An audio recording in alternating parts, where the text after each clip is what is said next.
Bernie Sanders spoke in Madison, Wisconsin at the Alliant Energy Center, and he absolutely packed the place.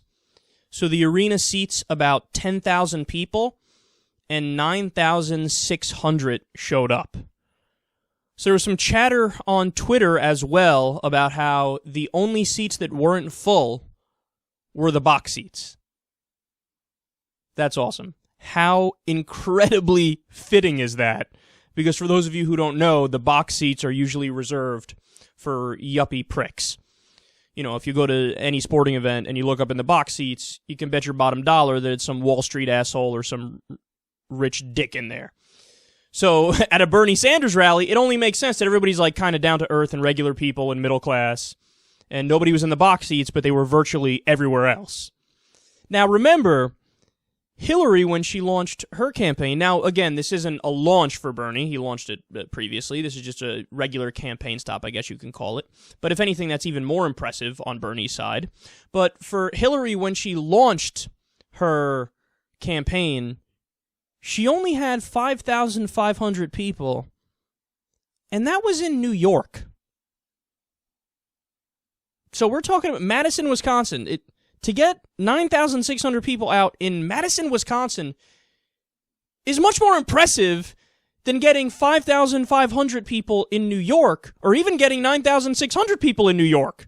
There are a lot more people there, and a lot more liberals. Okay, not to say that Madison, Wisconsin actually is a very liberal city, but, you know, New York City is New York City. There's roughly 8 trillion people there, and the overwhelming majority of them are liberal, except for the Wall Street assholes. Now, also, when you compare that to Jeb Bush, when he launched his campaign, 3,000 people. And to be clear, who knows how many of them were actual Jeb Bush supporters? Does Jeb Bush have any real supporters? That's a serious question. When it comes down to it, I think it's more like there are going to be some Republicans in the primary who will hold their nose and be like, oh, all right, Jeb it is. But I don't think there's anybody who's like, yay, Jeb!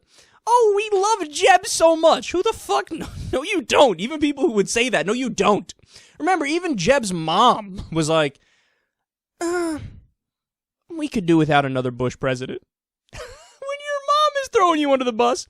And remember, AstroTurf is common on the right. For those of you who don't know, AstroTurfing, I guess is what you call it, is when you have people who are paid to be your fans, essentially. So the Tea Party movement did this a lot, and the Koch brothers did this a lot. When they wanted to support various right-wing causes, they would hire protesters to go to Washington and hold up signs. And we know that it wasn't real because you would have media people go up and talk to them, and they'd be like, yeah, no, I'm getting paid like $40 to be here, so that's why I'm here. I wouldn't be surprised if Jeb did that. And Trump did do that. We know he did that. We covered the story recently. When he launched his campaign, he goes up to the podium, he's like, I want to thank everybody, the thousands of people here. Wow, this is incredible here. And reporters were in the room, and they're looking around like, dude, not only is there not thousands of people here, there's not hundreds of people here. There's not 100 people here. You know how many people were there? Dozens. That's what the reporters said. So he's up there like, thousands of people, I'm so popular, I'm so fantastic. Look at this meerkat I have on my head over here. They're like, dude, we see there's only a couple dozen people here. Dude, we have eyes. We can fact check you. He doesn't care. He's in his own fucking universe. So look at the difference, man. Hillary, who actually, according to the poll numbers, is leading and is the most popular, not only on the Democratic side, but in the whole race so far. But she can only get 5,500 to show up. Bernie gets 9,600. Okay, now, what does that show you? It shows you something that we've been talking about for a while on the show. It shows you that people in America are just waiting for somebody to come along that can actually talk about the issues, that can actually talk about the policy substance. Couple that with, this is from a Quinnipiac poll, quote, Hillary has 52% support in Iowa, so again, she's still leading by a significant majority, 19 percentage points ahead of Sanders. But now Bernie has 33% of the Democratic caucus goers' support. So understand that the same poll had Bernie Sanders at just 15% in early May. Whoa. That might be like a historic surge. You only had 15% support in early May. Now you have 33% support.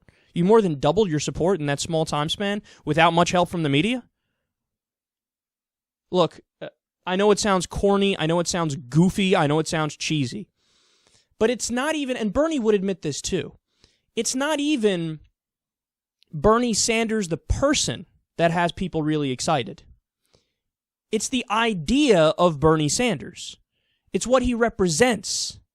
It's the policy substance. It's the goals. It's the society that he has in mind when he's on the campaign trail and when he's talking about these things. When he's railing against corporate greed, when he's talking about increasing the minimum wage, when he's talking about universal health care and universal education, when he's talking about ending the wars overseas. What he's selling is a vision of a better America. He's selling a vision of a more perfect union. And most importantly, he's selling a vision and he's articulating a vision which is something that the majority of the American people already want. He doesn't have to go out there and change minds, son.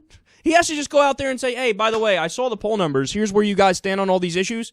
I'm with you. Vote for me. That's why more people are showing up to Bernie rallies. That's why Bernie Sanders is surging in the polls. And that's why Hillary Clinton should be scared shitless. But understand, my biggest fear now, the only thing that could stop a Bernie Sanders meteoric rise, is if Hillary Clinton and her campaign are smart enough to pull the political jujitsu move of co-signing everything Bernie says. Because if she does that, then Bernie Sanders is in trouble. Because Hillary Clinton already has a higher name recognition. Hillary Clinton is already in the Democratic primary. The Democratic Party likes to make history. We made history when we elected the first black president. They want to make history electing the first woman president, make no mistake about it. So Hillary Clinton already has an edge in terms of popularity, in terms of celebrity, in terms of name recognition. So if she's intelligent, if her campaign is smart, she just goes out there and quite literally copies Bernie Sanders and says, okay, look, we believe the same thing, but who are you going to vote for? You guys already know me more. You guys already see me more. You guys already know it'll be historic. I'm a woman. You could vote for me. And the problem is not enough people will go into the details to understand that Bernie actually means it when Hillary, maybe, if I'm being kind, only about half or 40% means it.